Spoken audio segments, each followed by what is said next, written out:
क्या हो गया? तुम मूड में नहीं हो?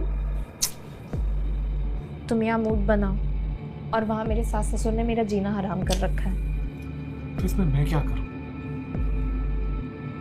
मार दो मेरे सास ससुर को।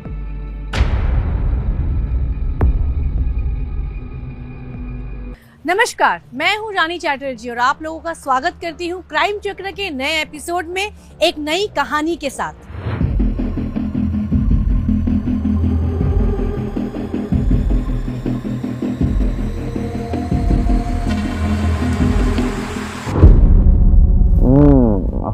ये खुशबू, इसी खुशबू ने तो मुझे तुम्हारा दीवाना बना रखा है।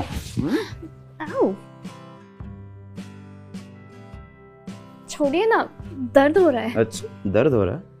प्यार में थोड़ा दर्द सहना भी चाहिए। After all I am your husband, है कि नहीं? इतना तो हक बनता है मेरा तुम पे। प्यार आराम से भी हो सकता है। मुझसे नहीं होता प्यार आराम से। कि जब भी तुम्हें देखता हूँ दिल करता है तुम्हें खा जाऊं। सासू माँ और ससुर जी के लिए नाश्ता बनाना है, लेट हो रहा है। अरे वो दोनों गए हैं मंदिर, आने में उन्हें टाइम लगेगा। उनके नाश्ते से पहले मैं अपना नाश्ता तो कर लूं।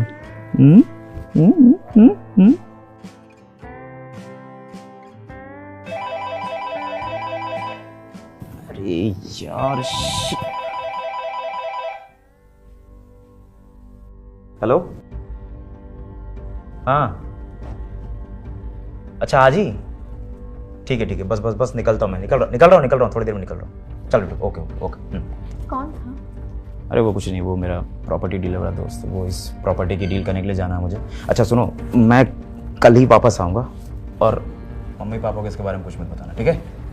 पर उन्हें क्यों नहीं बताना है? तुमसे जितना कहा जाए ना तुम उतना ही किया करो। मुझसे ज़्यादा सवाल जवाब करने की ज़रूरत नहीं है।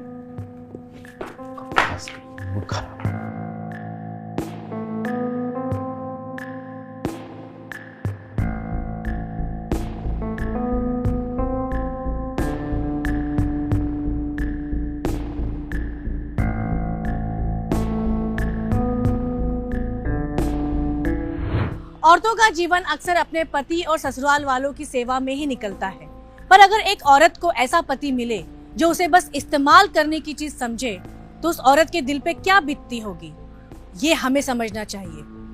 सरिता अपने पति के लिए एक आदर्श पत्नी थी, पर क्या रोहित भी उसके लिए एक आदर्श पति था?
हेलो। हेलो। हाँ, आप पहुँच गए? हाँ पहुंच गया। कब का? मम्मी पापा कहाँ हैं? वो ऊपर अपने रूम में सो गए। मैंने उन्हें दवाई भी खिला दी है और मेरा भी सिर दर्द हो रहा है। मैं भी दवा खा के सोने जा रही हूँ। ठीक है? अच्छा ठीक है, तुम भी सो जाओ। Good night.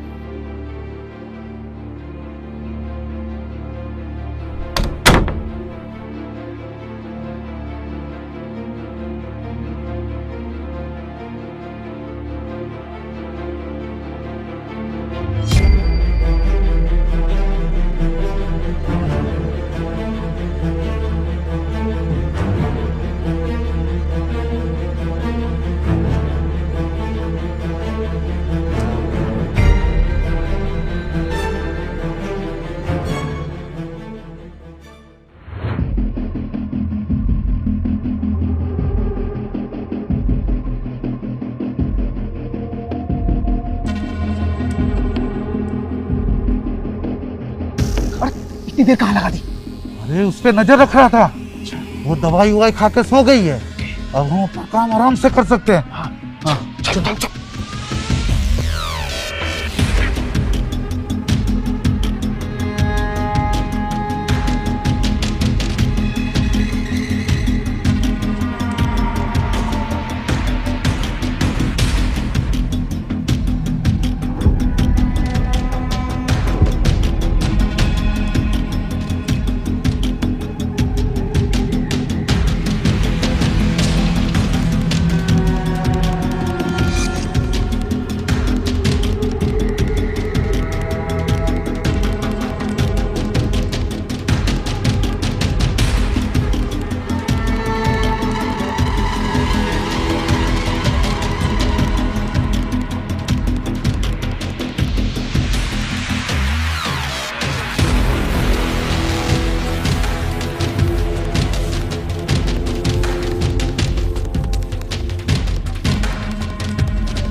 कौन हो तुम लोग? कौन हो? पास आने तो खोपड़ी तोड़ दूंगा।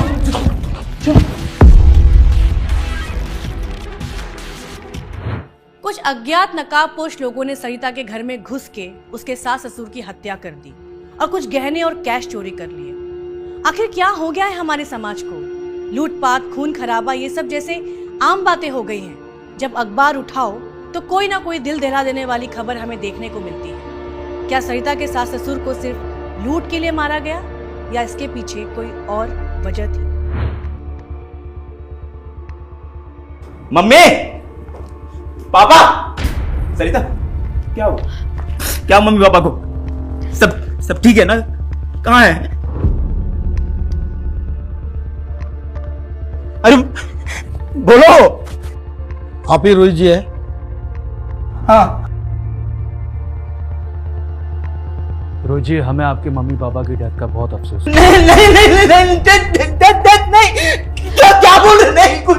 देखिए, हमने उनकी डेड बॉडीज को पोस्टमार्टम के लिए भेज दिया। नहीं हो सकता।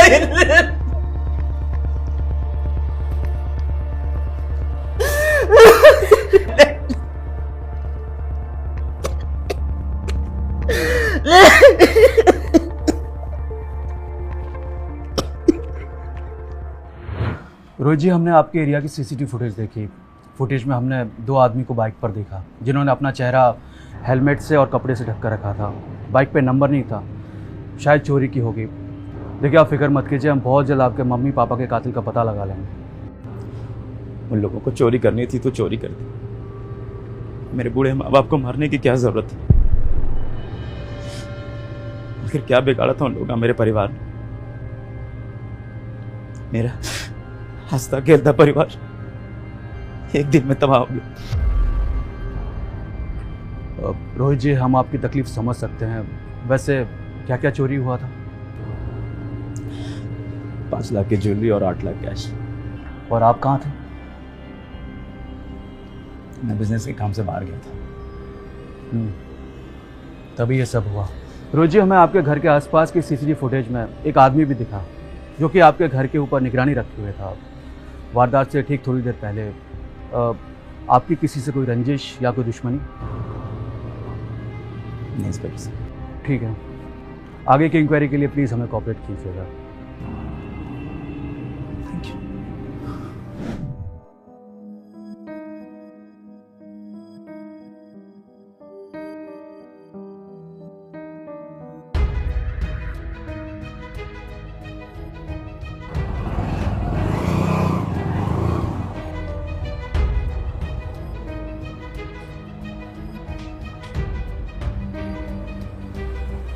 वो कौन था? वो प्रॉपर्टी डीलर था, मेरा दोस्त राघव, जिसके साथ प्रॉपर्टी डील करने गया था मैं। घर में इतना सब हो गया और आपको अभी भी प्रॉपर्टी की पड़ी है? अच्छा सुनिए, पुलिस का कॉल आया था, उन्हें कुछ पूछताछ करनी है, इसलिए वो लोग घर आ रहे हैं। ठीक है, तुम देख लेना, मुझे प्रॉपर्टी से रिलेटेड कुछ काम है। अच्छा सुनो, ये पुलिस वाले को प्रॉपर्टी डीलिंग की कोई बात मत बताना।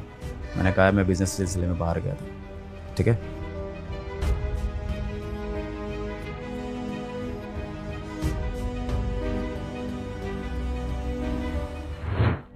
जिसके माता पिता की हत्या हो जाए वो बेटा अभी भी प्रॉपर्टी की डील के लिए लगा हो, ये बात दाल में कुछ काला होने की ओर संकेत देती है। सरिता को रोहित की इस बात से उस पर शक हो रहा था। वहां पुलिस ने बाहरी तौर से जांच जारी रखी पर कुछ हाथ नहीं लगा। क्या इस केस को एक अलग एंगल से देखना गलत है या ये मात्र एक संजोग है? माफ़ कीजिए सरिता जी, ऐसी दुख की घड़ी में आपसे पूछताछ करनी पड़ रही है, पर क्या करें, पुलिस का काम ही ऐसा है। आप बस जल्द से जल्द उन कातिलों को ढूंढ लीजिए सर। आप चिंता मत करिए, हम जल्द ही खूनी को पकड़ लेंगे। आप सिर्फ इतना बताइए कि उस रात क्या हुआ था। मैं नींद की गोली खाकर सोई हुई थी। अचानक मुझे चीखने की आवाज़ सुनाई दी। जब मैं हॉल में आई तो देखा 2 लोग हाथ में बैग और रॉड लिए भाग रहे थे। मैं डर गई। उनमें से एक ने मुझे धमकी दी और वो दोनों निकल गए। मैं दौड़ के ऊपर गई तो मैंने देखा मेरे सास ससुर खून में लटपट हैं। आपको क्या लगता है ये सिर्फ चोरी का केस है या आपके परिवार की किसी से कोई दुश्मनी? क्योंकि हादसा जब हुआ तब आपके पति बिजनेस के सिलसिले में बाहर गए थे। बिजनेस डील नहीं सर। मतलब? मेरे हस्बैंड ने ये बात किसी को बताने से मना की थी और मेरे सास ससुर। सरिता जी, आप संभालिए खुद को। दरअसल रोहित ये घर बेचना चाहते थे और इसी डील के सिलसिले में वो अपने दोस्त राघव के साथ उस रात गए थे और मेरे सास ससुर के साथ। ठीक है, फिलहाल हम चलते हैं। अगर ज़रूरत पड़ी तो आपसे फिर से कांटेक्ट करेंगे।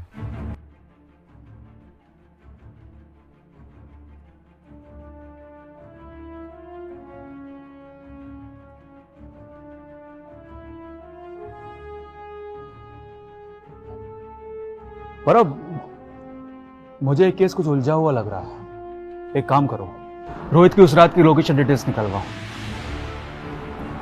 फिलहाल इनके घर की तलाशी लेते हैं और ये राघव, उससे भी पूछताछ करनी होगी। Okay sir. चलो। हाँ, नो वरीज।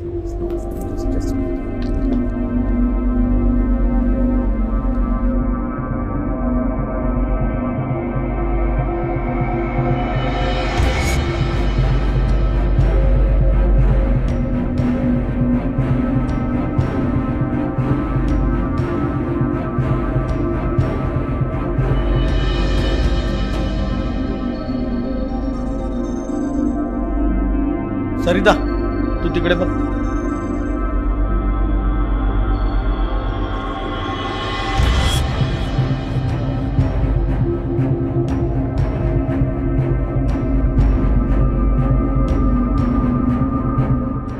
राघव कुछ दिनों के लिए कहीं बाहर गया था, इसलिए पुलिस के हाथों नहीं लग पाया। आखिर रोहित के दिमाग में क्या चल रहा था? क्या सच में रोहित ने अपने माँ बाप का खून करवाया होगा? वो कहते हैं ना, जड़ जोरू और जमीन ये इंसान से कुछ भी करवा सकती है। यहाँ तो मामला प्रॉपर्टी का था। क्या रोहित के अपने माँ बाप से अच्छे संबंध नहीं थे?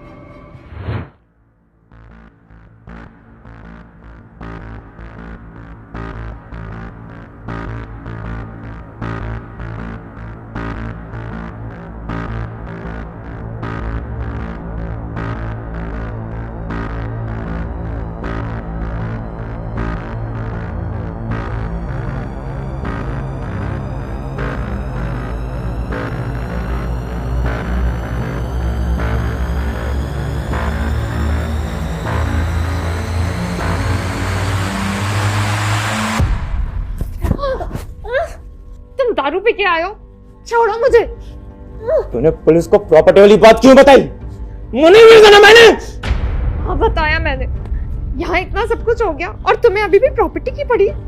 इस मेरे दोस्त राघव को कुत्तों की तरह खोद रही है। वो नहीं बताएगा कुछ। क्या बताया? छोड़ो मुझे।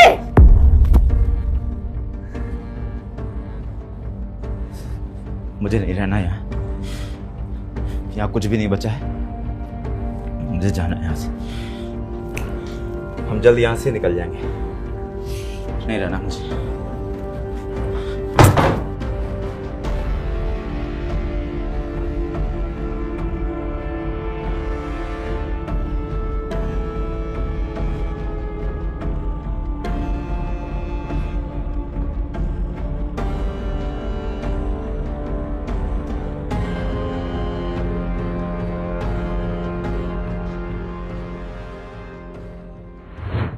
रोहित का बर्ताव सरिता के लिए बहुत खतरनाक सा होता जा रहा था।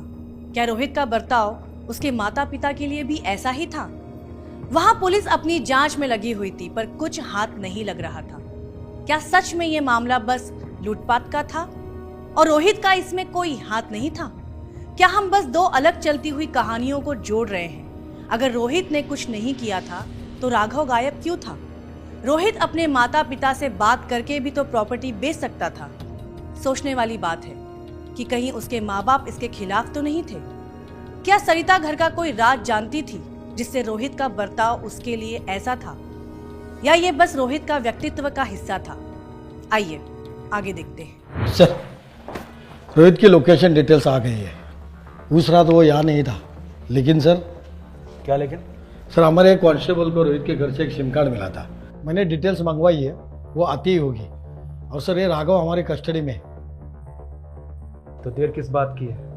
आओ उसका स्वागत करते हैं। सर आप मुझे क्यों मार रहे हैं सर? मैंने क्या किया है? मर्डर करके फरार और पूछता मैंने क्या किया है? मर्डर? सर मैं एक साधारण सा प्रॉपर्टी डीलर हूँ। घर जमीन खरीदना, बेचना, लोगों को घर रेंट पर दिलाना, ये मेरा काम है सर। मैं किसी को क्यों मारूंगा सर?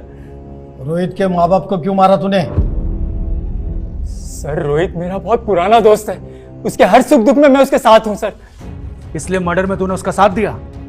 सर जिस वक्त ये सब कुछ हुआ उस वक्त मैं और रोहित शहर से बाहर थे सर। तुम दोनों ने ये काम किसी और से करवाया होगा। सर मैं उसके मम्मी डैडी को क्यों मारूंगा? क्या मिलेगा मुझे? क्योंकि रोहित को उसकी माँ बाप की प्रॉपर्टी और तुझे लूटी हुई ज्वेलरी और कैश, और हो सकता है कि रोहित ने तुझे पैसे भी दिए हों इस काम के लिए। सर मैं निर्दोष हूँ सर। मैं सच कह रहा हूँ, मैं निर्दोष हूँ सर। तो इतने दिन से गायब कहाँ था? सर मैं रोहित के काम से ही बाहर गया था। उसने मुझे कहा था कि उसकी जो प्रॉपर्टी की डील हुई है उसके बायर को जाकर सारे पेपर्स क्लियर करवा के आओ। और क्योंकि ये प्रॉपर्टी उसके पेरेंट्स के नाम पे थी इसलिए सारे ट्रांसफर के पेपर्स भी मैंने क्लियर करवा लिए थे सर। बस उसी के काम के लिए बाहर गया था और वो बाहर शहर से बाहर रहता है सर, इसलिए मुझे वहां जाना पड़ा। हाँ काम थोड़ा ज्यादा था इसलिए मुझे ज्यादा वक्त लग गया बस। और रोहित ये प्रॉपर्टी क्यों बेचना चाहता था? पता नहीं सर, उसके मम्मी डैडी ने भी मुझे प्रॉपर्टी के लिए फोन किया था। हाँ वो लोग गांव में शिफ्ट होना चाहते थे प्रॉपर्टी बेचकर, लेकिन रोहित इससे अग्री नहीं करता था। वो दूसरे शहर में शिफ्ट होना चाहता था अपने बिजनेस खोलने के लिए। इसका मतलब इस मर्डर के पीछे रोहित का हाथ है? बता नहीं पाऊंगा सर।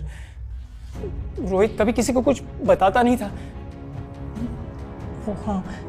वो अपने पेरेंट्स के प्रॉपर्टी को लेकर नाखुश जरूर था। बाहर आओ।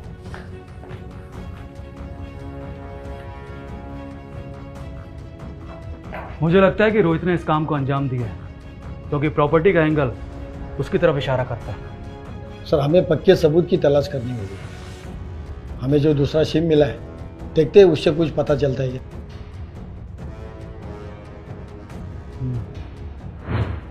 पुलिस के पास ये केस सॉल्व करने के लिए कोई पुख्ता सबूत नहीं थे। अगर ये मामला लूटपाट का ही था तो ये रोहित के अपने माँ बाप से डिस्प्यूट दूसरी ओर इशारा क्यों कर रहे थे? क्या हम सच में ऐसे समाज में जी रहे हैं जहाँ एक बच्चा अपने माँ बाप को उनकी ही जिंदगी भर की कमाई को हथियाने के लिए मरवा दे? वैसे है तो ये कलयुग, कुछ कहा नहीं जा सकता। जैन सर। सर तो उस सिम की डिटेल्स आ गई। आपका शक सही था सर, ये लूटपाट का मामला नहीं था। उसको लूटपाट का एंगल दिया गया था। जिस दिन मर्डर हुआ था उस दिन इस नंबर पे 56 बार दूसरे नंबर से कॉल आया था। उसकी डिटेल्स भी मैंने मंगवाई है सर। उसका अभी करंट लोकेशन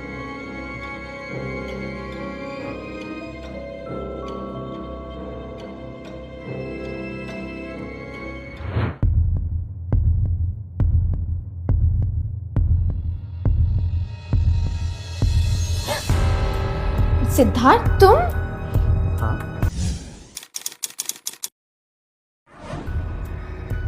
तुमसे मिलने का मन कर रहा था। तुम्हारा हस्बैंड तो नहीं है ना? नहीं, वो तो गया बाहर, लेकिन उसका कुछ करना पड़ेगा जल्दी।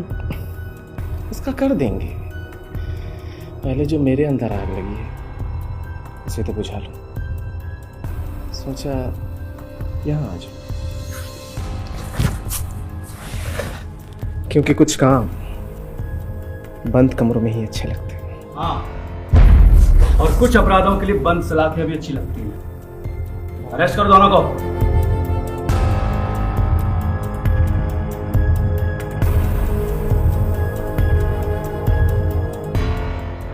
पुलिस ने जो सिम की डिटेल्स निकलवाई थी उसमें मर्डर के लिए उस दिन 56 बार सरिता और सिद्धार्थ ने बात की थी।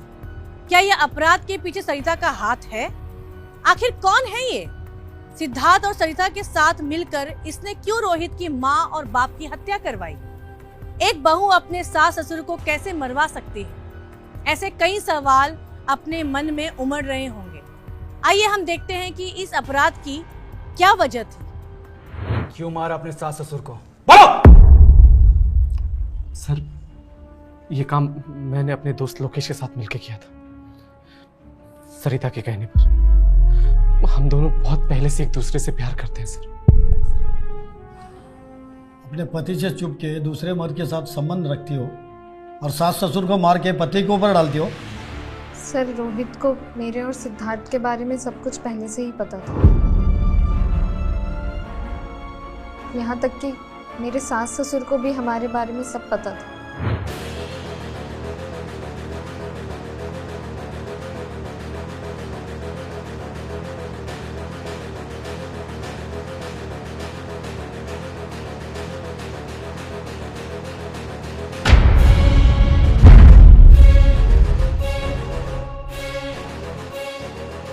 तुझे कितनी बार मना किया मेरी बीवी से दूर रहे?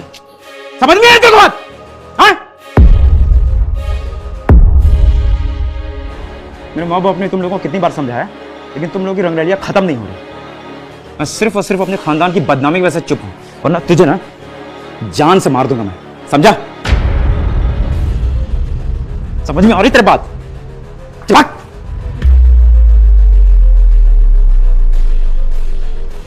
और तुम समझ में नहीं आ रही तुम्हें बात? हाँ? नहीं समझ में आ रही? तो मानोगे नहीं ऐसे।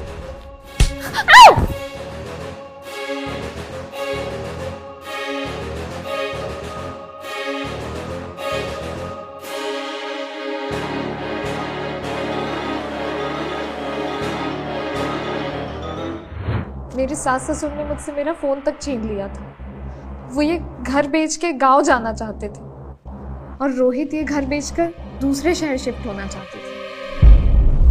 और मैं ये घर बेच के सिद्धार्थ के साथ कहीं दूर जाना चाहती थी।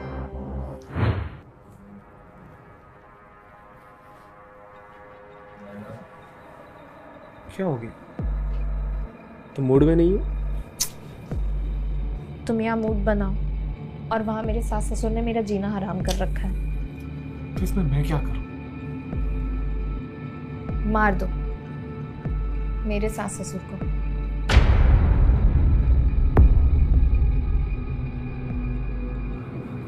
क्या पागल हो गई हो क्या? जेल भिजवाना चाहती हो मुझे? मैं नहीं जानती, तुम कुछ तो करो। इससे होगा भी क्या? तुम्हारा हस्बैंड है, उसे भी मारना पड़ेगा। नहीं, तुम उसकी टेंशन मत लो। मैं उसे फंसा के ये घर अपने नाम कर लूँगी और फिर ये घर बेच के हम दोनों चैन की जिंदगी जिएंगे।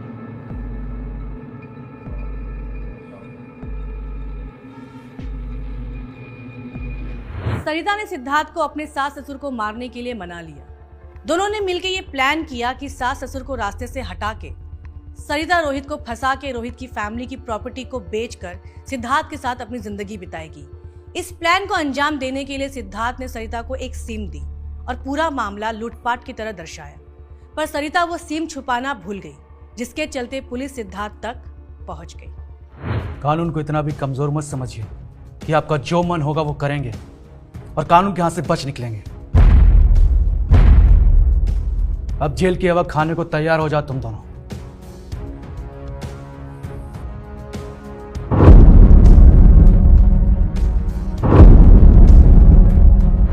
रोहित को जब पता चला कि ये हत्या सरिता ने करवाई है, वो पूरी तरह से टूट गया।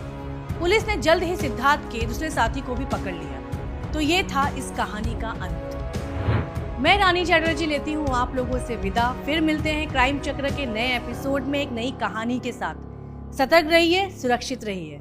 जय हिंद।